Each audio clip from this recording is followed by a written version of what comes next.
almost none of them. I bet none of them, went to universities and went $100,000 in debt, so they can learn how to go get a job working for white people. Like they didn't do that. No, they learned it culturally. They had their mother or their father saying, "This is how you sell product. This is how you greet customer. This is how serve, right? That type of thing." Go ahead, Michael, please. Well, they do community groups as well. They actually they do community groups, and they sit down and they show them how to sell to us. They show them Mm. what to say to us. Like we talk about being on code, they are on code. Right? They are on code when it comes to adopting new technology to get their sales done. They share that information amongst each other so that everybody's doing the same thing. So if you think about, for example, all of the hair manufacturers out there, the hair manufacturers are not sitting out there necessarily competing with each other. They're like, hey, there's enough money in this game for all of us. We're all going to be on code. We're all going to do the same things. We're all going to say the same things. We're all going to sell the same way. This is what we know works. This is what the data says. So everybody across the board needs to do this. And I think it was like, I can't remember what year it was, but it came out that China, it was like China had more millionaires, had more new millionaires than anybody as a result of their practices, right? And them like coming together as a community and a group and launching, these new factories and just kind of like staying on point. So it's definitely something we need to pay attention to. They're not necessarily just learning it from their family. It's the business next door. Mm. Yeah, that's you know what that makes me think about.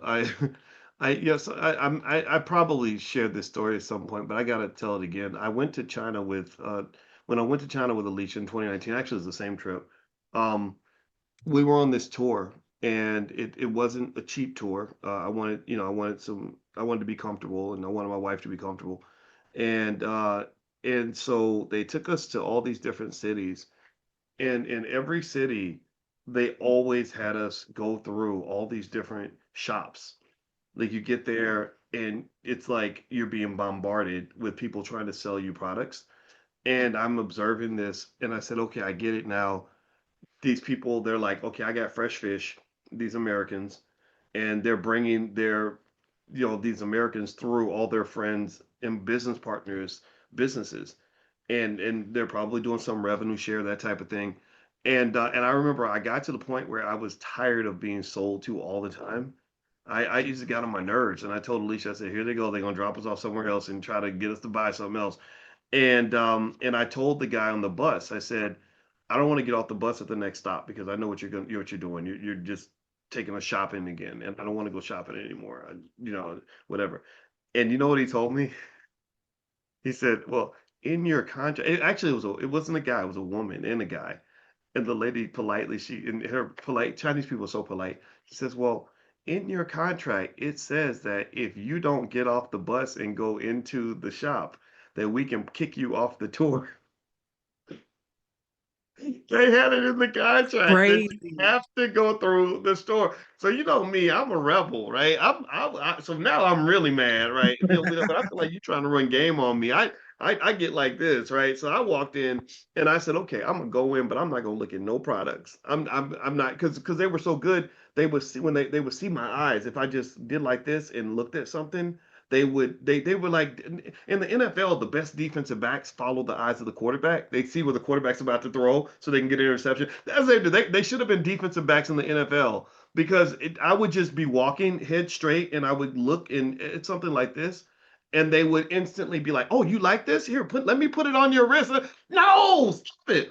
But they were so all these things you learn, there wasn't stuff you learn in business school. Imagine if every HBCU in America said, we're going to train young black kids to be the best entrepreneurs on the planet, the most assertive salespeople on the planet, the most capable business owners on the planet.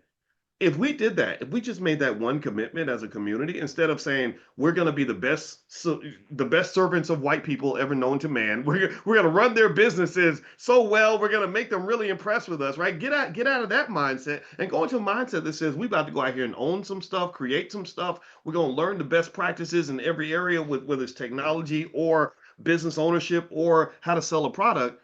Black wealth would literally go up by $10 trillion within one generation. The power is not in the job. The power is not in the income even. The power is in the ownership. When you own things and you can sell things, then you will have things. So Mike, I'm gonna let you get the last word. I know I said more than a few words. So tell us more, or send us off with something interesting in terms of AI Empire Society and what your thoughts are, I guess, going forward. It's a new year, so it's new opportunities. What do you think? Yeah, absolutely. For those of you that are on right now, right, I have not taken this replay down just yet. So we've put the link in the chat. If you go to AIEmpireSociety.com/replay, you will see the last two sessions where we actually where I'm explaining how this new app got coded. And just so you know, yes, we did, an AI music video app. However, you can use this technology and this platform to create basically almost anything that you can dream of. And so I Mm, break it all down for you. I break down how easy it is to do. I break down the opportunity. And any event that you need to do any like market research before you actually put your hands to the plow to get it done, I highly recommend that you use Manus AI to get that market research done, because it's going to scour the internet for you, right? It's going to find out who the possible competitors are, any ideas that you need, any gaps that are in the market. It's going to research what the opportunities are for you. And so we're talking about a couple of minutes so that you have better insight and better ideas for what you're like wanting to put out. So this is not this is like really the time of like making what was previously impossible possible. So I just want to encourage you to get on it and take that chance.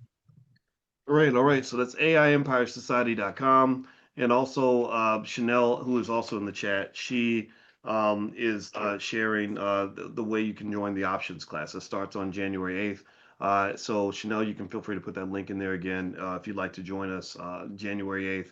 And there was one more thing I wanted to mention.